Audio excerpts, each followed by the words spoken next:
Baik, Assalamualaikum warahmatullahi wabarakatuh. Sebelumnya perkenalkan, nama saya Muhammad Zaki Sashan. Pada kesempatan kali ini, saya akan menjelaskan eh, perancangan teknik industri yang terdiri dari beberapa modul. Jadi langsung saja kita masuk. Yang pertama itu ada modul satu, di mana modul satu ini menjelaskan mengenai perencanaan proses. Perencanaan proses sendiri itu adalah penentuan cara, urutan, serta sumber daya yang akan digunakan nantinya. Dan untuk mengubah input menjadi output secara efektif dan efisien. Jadi ada beberapa output yang terdiri dari struktur produk, di mana struktur produk sendiri itu pohon yang berisi identifikasi dari semua komponen atau subkomponen yang nantinya digunakan untuk menghasilkan produk. Nah, bisa dilihat pada infografis contoh dari struktur produk itu terdiri dari level 0, level 1, level 2, dan level 3. Di mana level 0 merupakan produk jadi, level 1 merupakan subassembly dari level 0, level 2 merupakan eh, komponen penyusun dari level 1, dan juga level 3 merupakan komponen-komponen kecil yang nantinya menyusun level 2. Nah, selanjutnya dilakukan pembuatan part list, di mana part list sendiri itu daftar dari seluruh komponen-komponen dalam bentuk tabel. Setelah pembuatan part list, dilakukan juga pembuatan assembly chart, di mana assembly chart sendiri merupakan peta rakitan yang berisi gambaran grafis dari suatu produk.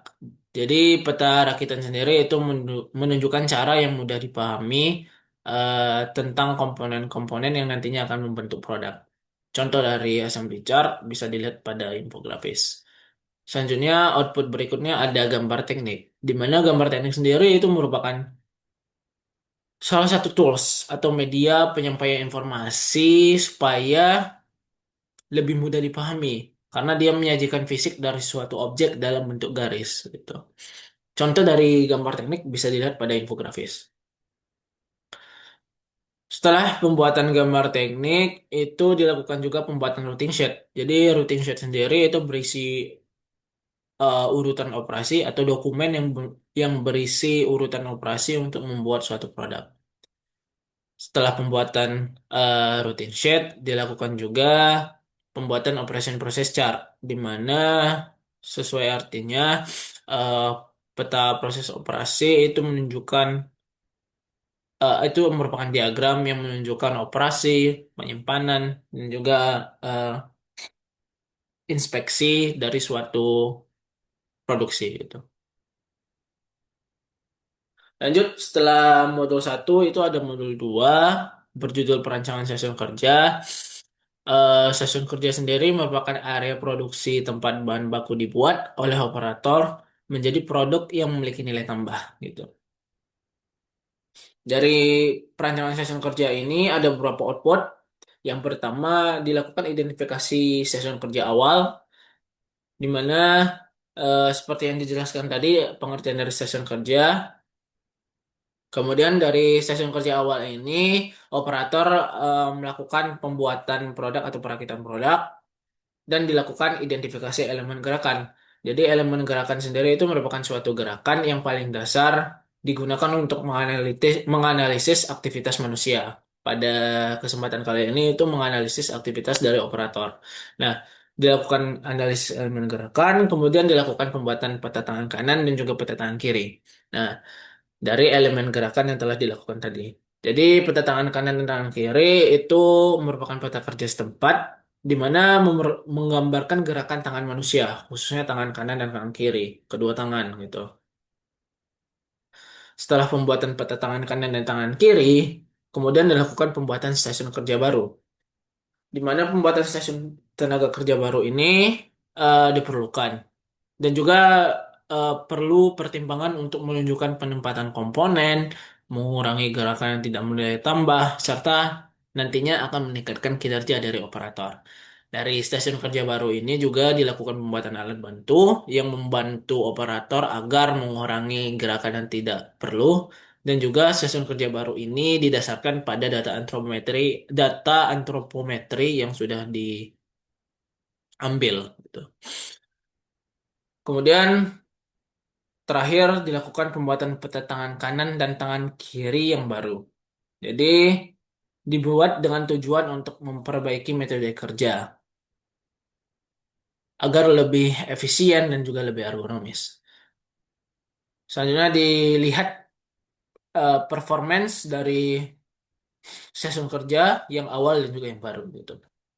Lanjut, berikutnya itu ada modul 3. Modul 3 itu sendiri berjudul pembakuan sistem kerja, di mana pembakuan sistem kerja itu dilakukan bertujuan untuk mengetahui waktu proses standar yang nantinya dibutuhkan oleh operator untuk menyelesaikan pekerjaan dengan mempertimbangkan beberapa faktor, seperti faktor penyelesaian dan juga faktor kelonggaran. Nah, pada pembakuan sistem kerja ini dilakukan pembuatan kurva belajar, di mana merupakan representasi grafis dari hubungan antara jumlah pengalaman yang didapat. Misalnya seperti jumlah unit, percobaan perakitan, dan juga sesi latihan gitu. Bisa dilihat seperti di tabel yang sudah dibuat, kemudian grafis dari kurva belajar sendiri. Nah, setelah pembuatan kurva belajar, itu ada pembuatan precedence diagram, di mana precedence diagram itu adalah diagram yang menggambarkan urutan pekerjaan dengan memperlihatkan keseluruhan dan keterkaitan antar produk, antar operasi, maaf. Nah, setelah kurva belajar dan precedence dibuat, dilakukan uji kecukupan serta uji keseragaman data yang berfungsi untuk mengetahui apakah data penelitian layak digunakan dalam analisis atau tidak, dan juga berfungsi untuk melihat apakah data percobaan itu bersifat homogen atau berada dalam batas kendali yang telah ditetapkan. Nah, rumus dari uji kecukupan dan rumus dari uji keseragaman dapat dilihat pada infografis. Kemudian setelah dilakukan uji kecukupan dan uji keseragaman, apabila data sudah benar, maka bisa dilanjutkan dengan pembakuan waktu. Nah, pembakuan waktu sendiri itu terdiri dari penentuan waktu siklis, waktu siklus, dan juga waktu normal serta waktu baku. Lanjut, selanjutnya itu modul 4 mengenali analisis estimasi biaya. Jadi, komponen biaya adalah unsur pembentuk total biaya yang dikeluarkan dalam proses produksi. Tujuannya itu menganalisis total dari keseluruhan biaya yang dikeluarkan oleh perusahaan gitu.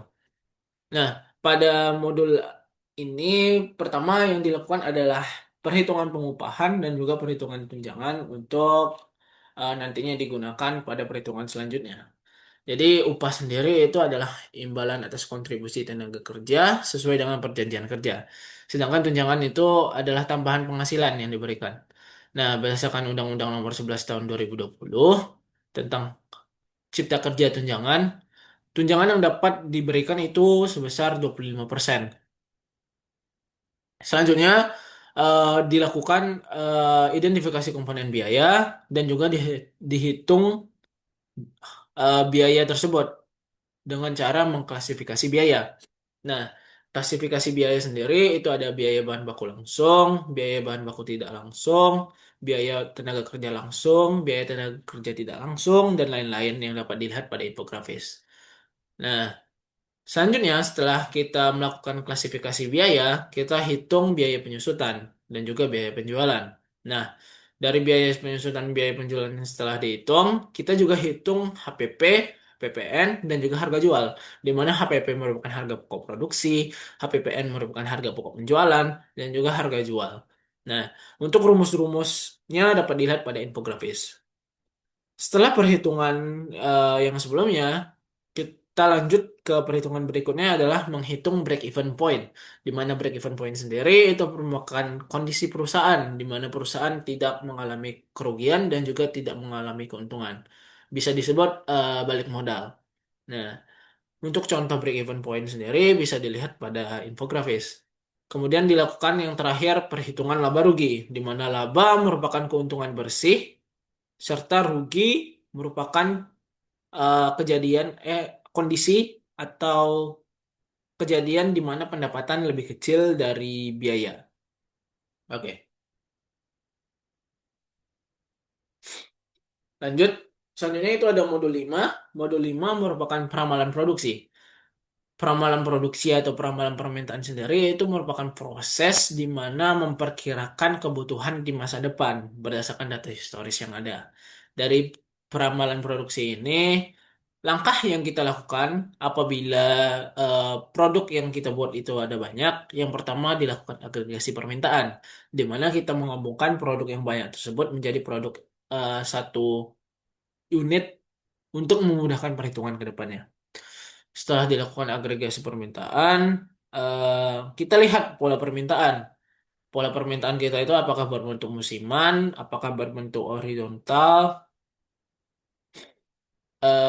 kemudian apakah berbentuk siklis dan lain-lain gitu. Dari pola permintaan ini, kemudian kita bisa menentukan peramalan permintaannya menggunakan beberapa metode. Jadi metodenya ini bisa dilihat dari pola permintaan tadi sebelumnya. Nah, metode peramalan sendiri itu menggunakan analisis data historis, bisa dilakukan secara kualitatif, bisa dilakukan secara kuantitatif. Di sini digunakan secara kuantitatif, di mana hasilnya bisa lebih objektif dan lebih terukur gitu.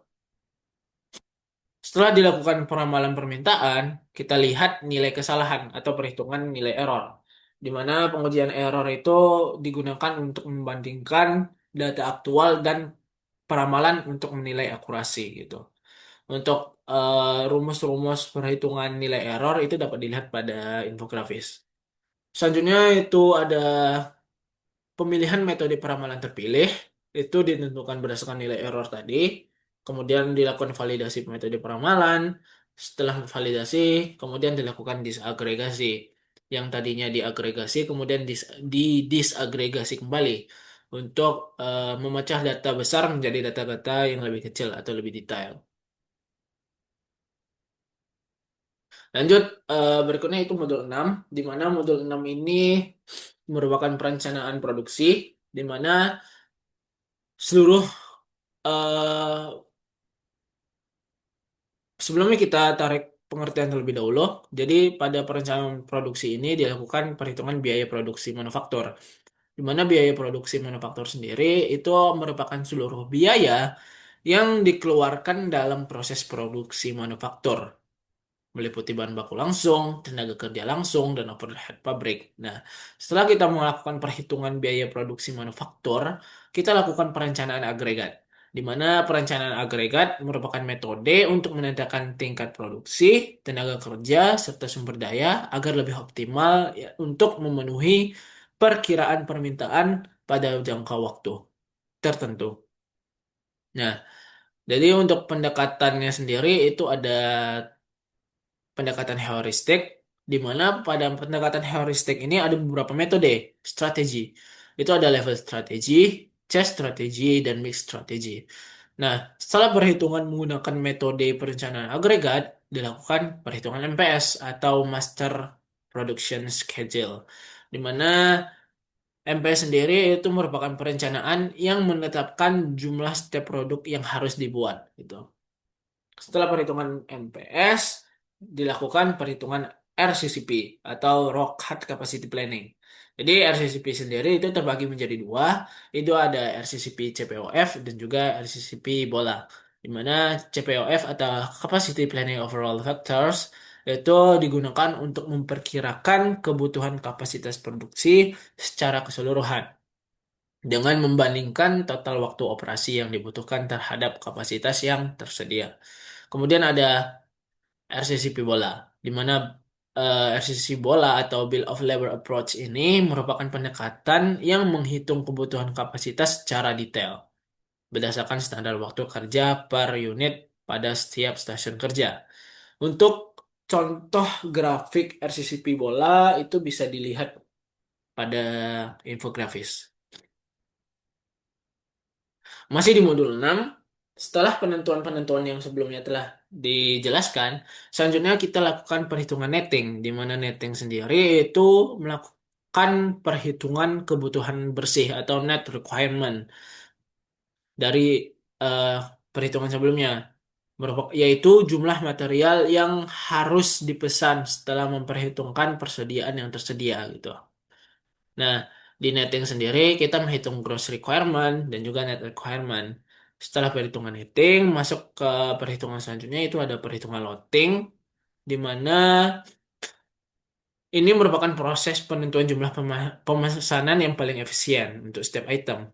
Dari loading sendiri itu ada beberapa metode perhitungan, itu ada metode optimasi dan metode heuristik. Untuk metode-metode yang digunakan dapat dilihat pada infografis.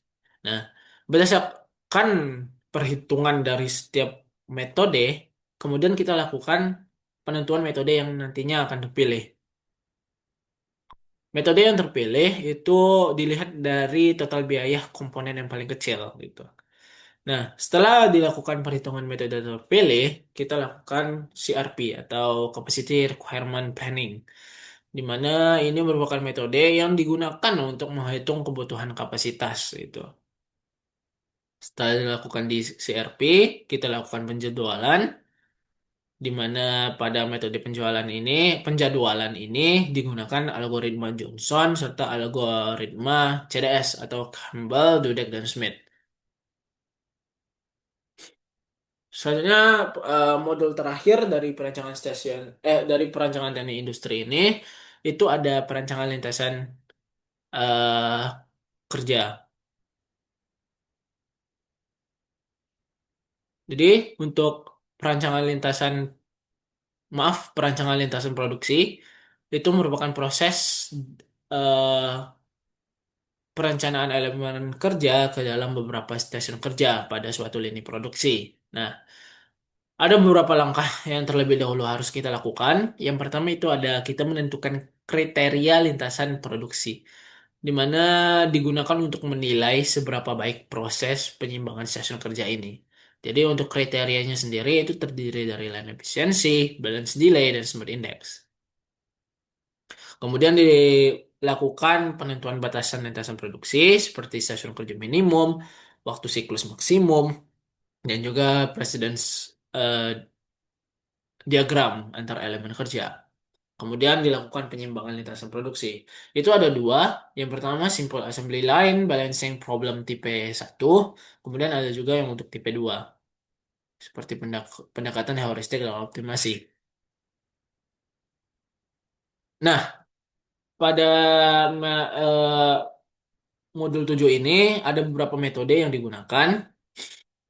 Itu ada metode Kilbridge, Large Candidate Rule, metode Modiang, metode Ranked Position Weight, dan juga metode optimasi.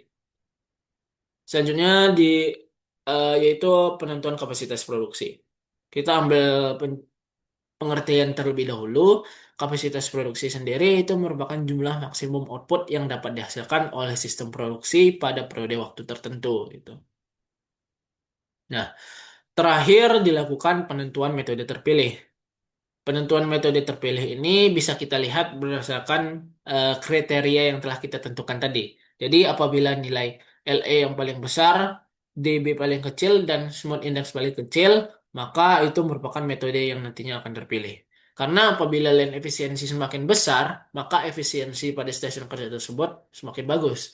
Dan juga apabila smooth index semakin kecil, maka pembebanan kerja di setiap stasiun kerja itu merata. Mungkin sekian penjelasan mengenai perancangan teknik industri. Dari saya mohon maaf apabila ada salah kata atau kurangnya penjelasan. Terima kasih. Assalamualaikum warahmatullahi wabarakatuh.